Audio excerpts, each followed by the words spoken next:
Después de un largo paréntesis, hermanos, de casi 2 meses, debido a que tuvimos celebraciones especiales que nos hicieron que nos enfocáramos en distintos pasajes de la Biblia para la predicación, vamos a retomar hoy, gracias a Dios, nuestro estudio sobre el Evangelio de Marcos. Y de una vez les comento que esa es la manera en que vamos a estar intercalando el estudio de Marcos con otros pasajes que debido a ocasiones especiales le vamos a tocar, pero la intención es que independientemente del tiempo que nos lleve, si Dios nos lo permite, vamos a ver cada uno de los capítulos de este maravilloso libro, porque seguramente nos va a ayudar a reafirmar nuestra fe y a crecer cada vez un poco más en el Evangelio. Muy bien, entonces vamos a retomar nuestro estudio en donde nos quedamos. No me voy a atrever a preguntarles dónde nos quedamos, porque a lo mejor sí se acuerdan, entonces me van a hacer quedar mal. Entonces, vamos a recordar que la última vez vimos el escándalo que causó en la clase religiosa judía de entonces la gracia que el Señor Jesús le mostró a Mateo Leví, un recaudador de impuestos. Y el escándalo se ocasionó debido a que este tipo de personas eran considerados ladrones, eran considerados traidores, inmundos, eran considerados igual que un leproso, en el sentido de que nadie que se considerara medianamente justo podía siquiera acercarse a ellos. Ya no digo ser su amigo. Y aparece Jesús, y no solamente le habla, pero se hace amigo de él. Accede a comer en su casa. Se rodea de más tipos y tipas de la misma calaña. Y parece sentirse muy cómodo Jesús en semejante compañía.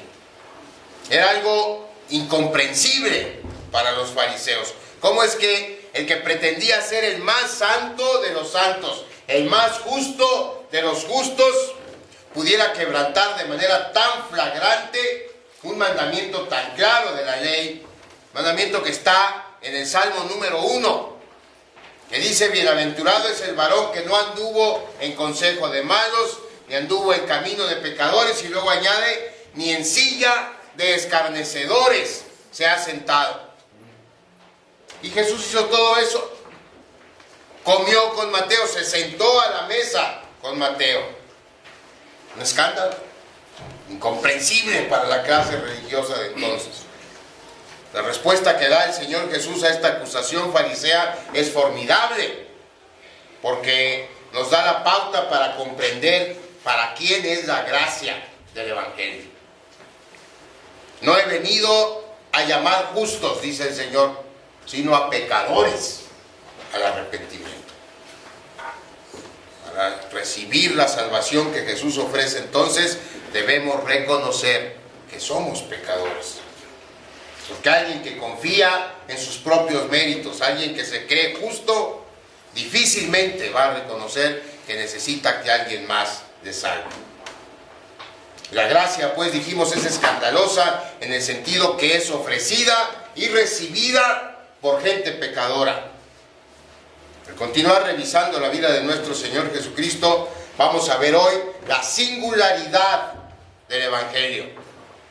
Eso es lo que nos enseña Marcos en el capítulo 2, los versículos 18 al 22. Nos enseña que el Evangelio, que es el alma, es la esencia del cristianismo, es absolutamente único. El Evangelio es distinto a todo lo demás. Es incompatible con cualquier otra idea o creencia religiosa. Y por lo mismo el Evangelio no puede coexistir con ninguna otra religión. Aun cuando esa religión se autollame cristiana, pero que tenga un sistema distinto de la salvación que no incluya, o más bien que incluya algo más aparte del Evangelio. Por supuesto que el Evangelio tampoco es compatible y no puede mezclarse ni con el Islam, ni con el hinduismo, ni con el budismo o cualquier otra religión que exista o pudiera existir. Quien quiera que piense lo contrario, hermanos, está en un error. Y eso es lo que el Señor Jesús les está diciendo a los discípulos de Juan y a los fariseos que se acercaron a Él en esta oportunidad.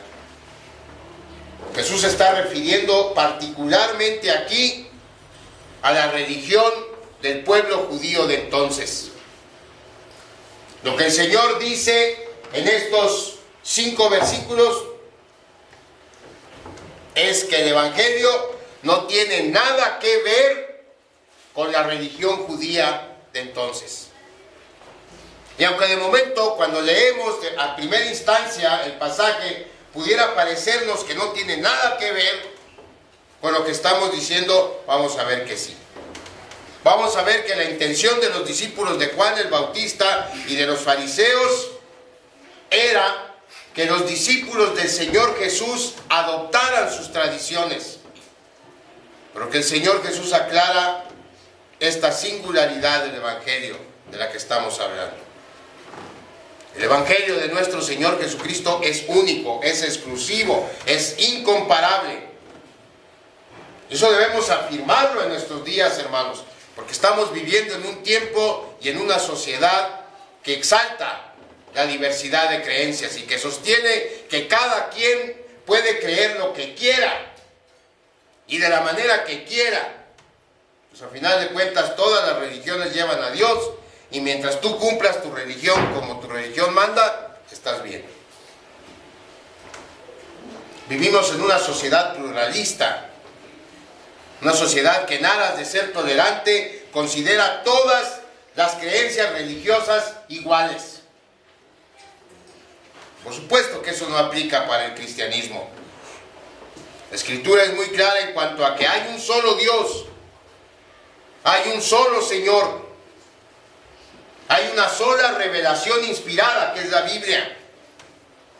Hay una sola manera correcta de interpretarla.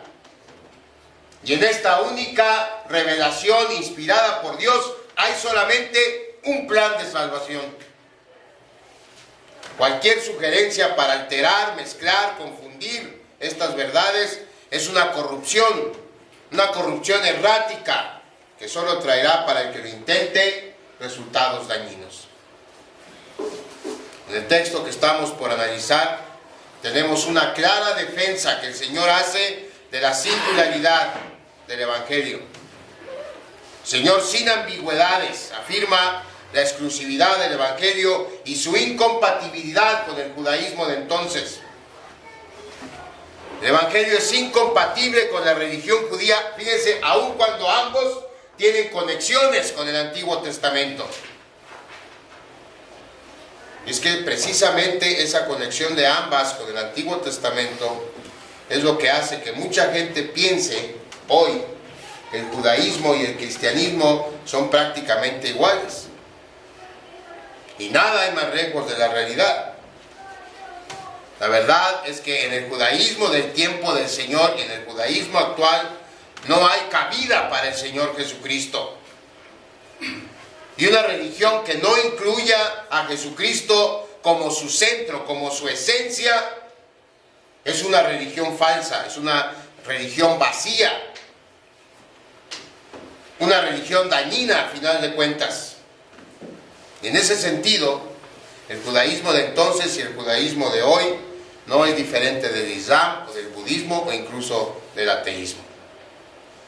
Y en el tiempo del Señor Jesús fueron precisamente los mismos fariseos quienes reconocieron la diferencia que hay en el Evangelio o entre el Evangelio y su religión. El incidente con Mateo, que vimos la última vez que revisamos el Evangelio de Marcos, les dejó claro que la religión que enseñaba el rabí de Nazaret era contraria a sus tradiciones, era contraria a su forma externa de entender la justicia. Por lo tanto, Jesús era una amenaza para su sistema religioso. Era algo peligroso para su manera de vivir. De manera que desde un inicio de su ministerio hicieron un complot para terminar con él. Y terminaron matándolo. En una cosa estaban bien los fariseos, en una cosa estaban absolutamente correctos. No había ni hay compatibilidad entre el judaísmo y el evangelio. Y no es porque el judaísmo fuera ajeno al evangelio. De hecho, la verdadera religión del Antiguo Testamento, el verdadero judaísmo, fue cumplido en la persona y en la obra de Jesucristo. Lo que pasa es que hicieron tanto ajuste convenenciero la clase religiosa de entonces, que hizo de esta religión una religión que perdió su virtud y se convirtió en un montón de tradiciones que ponían más énfasis en la letra que en el espíritu de la ley. Ese fue el error de los fariseos. Rodearon la ley de un montón de tradiciones creadas por ellos y al final de cuentas era más importante cumplir con la religión y con la tradición que lo que Dios ordenaba a su pueblo. Y si pensamos hoy, en muchas religiones está pasando eso. Ritos, ceremonias, actos externos que pretenden acallar la conciencia, que pretenden hacernos sentir bien, cuando la religión no puede ser o no puede estar basada en actos externos. La religión se lleva en el corazón. La religión es una relación con Dios y la única religión verdadera es esa relación que Dios nos permite tener con nuestro Salvador Jesucristo. En el caso de los fariseos, en el caso del pueblo judío, cuando llegó el Señor Jesús y le dio el verdadero significado a la ley, resultó escandaloso para ellos, resultó amenazante para ellos. De manera que primero lo rechazaron como el Mesías y luego terminaron matándolo. Ahora, esta sección de la Escritura en particular tiene tal importancia, esta que vamos a ver, que no solo Marcos la registra Mateo también y la registra Lucas también. Y los tres evangelios ponen el incidente con los discípulos de Juan inmediatamente después del llamamiento de Mateo. Y eso nos hace pensar que estos acontecimientos fueron